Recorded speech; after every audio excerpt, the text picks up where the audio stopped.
daawwattoota hordoftoota keenya qophiin sagantaa mana barnootaa Sheekh Fakirii Sabaloo biyya Yaman magaalaa Sanaadhaa bifa kanaan qophiin taakka jee simannaa isaanii bulaarra taasifnee jirra. Qeeroon abdii biyyaa bifa kanaan miidhaganii halluu faayaa aadaadhaatiin akkasumas shamarranis wajjin miidhaganii bifa kanaan dhufan akkasumas barsiisaa mana barumsaa Sheekh Fakirii Sabaloo wajjin akkasitti ammaan tan simannaa isaanii goone isaan kan ol naquuf teenyaa qophiin keenya taakka jee eegalee jira.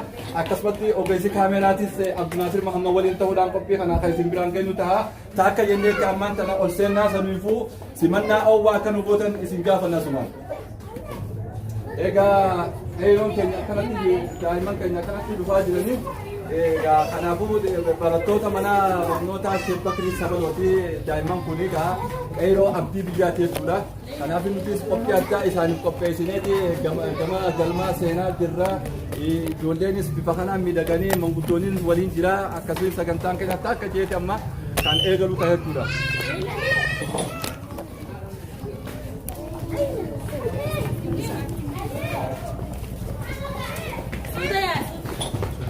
Sudah bawa saya.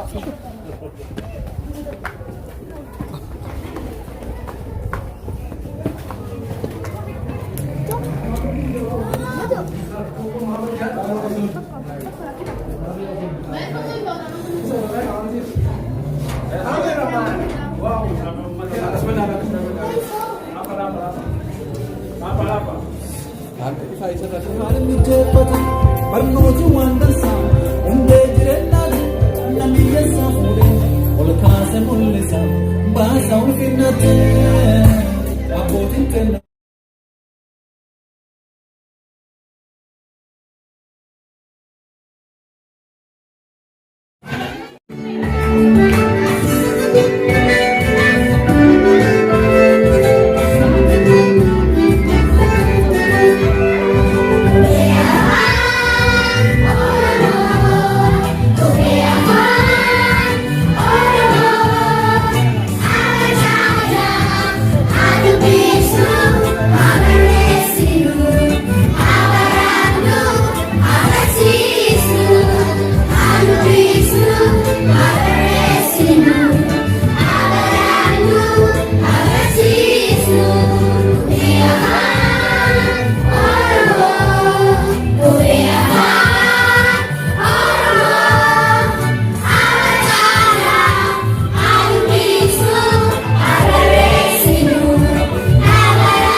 Sinaya,